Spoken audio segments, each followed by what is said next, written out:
Hey, Perry Tinsley here, creator of the Power Blast podcast, owner of PutYourselfFirst.com. Welcome to this next Decade for Change post. Wow. This next one is,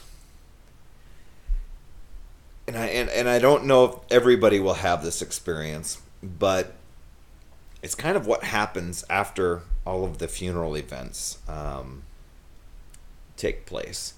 Um, there's such a whirlwind and a chaos when um, when we're trying to make funeral arrangements, make certain decisions, etc. And a few episodes ago, you learned that I just dug myself into creating video and kind of delegating and helping people put together an incredible celebration. So all the people are there, they're helping out, etc. But one of the toughest times, even getting through that is when everybody goes home. And, you do get a lot of people that come up and say, if there's anything you need, anything. And that's true. I mean, a lot of people will step up and, they're there at a phone call or anything like that. But when you're talking days, weeks, months down the line, at least this was for me. Now I know in other situations where people have big families or etc. But it was just Terry and me, and Terry left, so it was just me.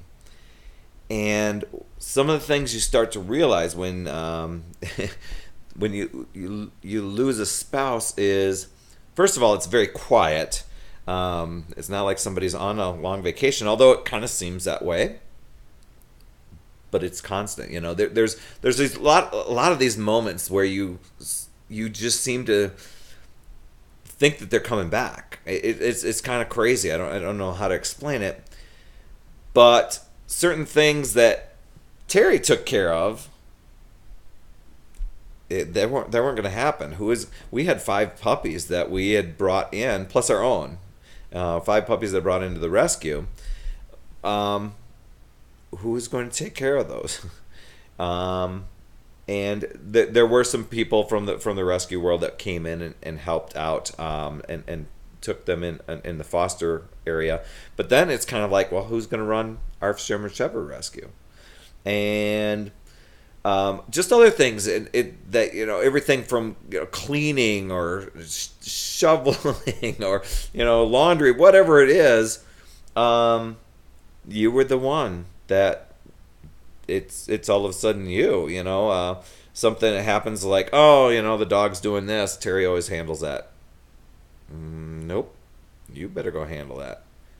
And so I think that kind of starts on, I think over this next decade, many of the things where I need to step into and do that typically wasn't part of my routine.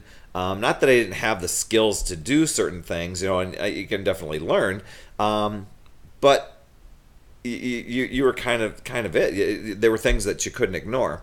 One of the tough things with that whole situation was silence. It was just quiet, and I think for me, and I'll talk about this in some future posts, but the thing for me to be able to dig in and just take control of some things that weren't in control was my health and fitness. That's P90X wasn't out yet, so the workouts that I had, I knew that I needed to continue them, and that was just my little half hour or hour of being able to do something for myself that, frankly, I knew that I could do, and there wasn't anything that I had to rely on somebody else to do it.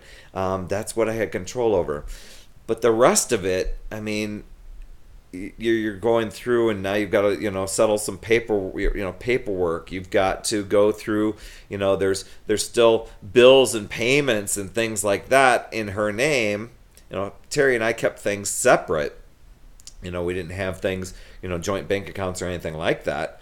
So now you're having to go through and dig through files. Thank God that Terry was very, very organized, and it was very easy for me to find it. I'm like, where would she put this? Oh, right there, in the logical spot. So, but those sort of things, and it's really, it's very, very, there's kind of a creepiness to having to provide death certificates. But, you know, you got to prove things, you know, to these banks or to these bill collection agencies or whoever. You've got to provide proof that, you know, that incident happened. And every place that I called, they were more than helpful. They sent their condolences and helped me in any sort of way. They just said, well, here's what we need.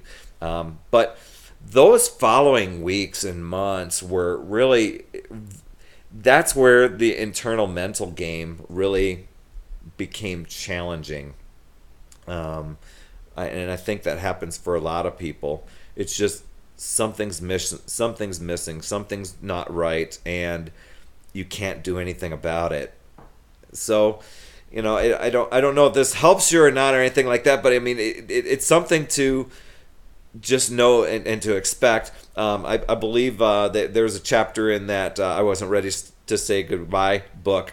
Unfortunately, I hadn't read it at that point to know what to expect and what to experience. But that was kind of, once you're beyond the shock factor and you've kind of faced reality a little bit, it's a different shift in reality.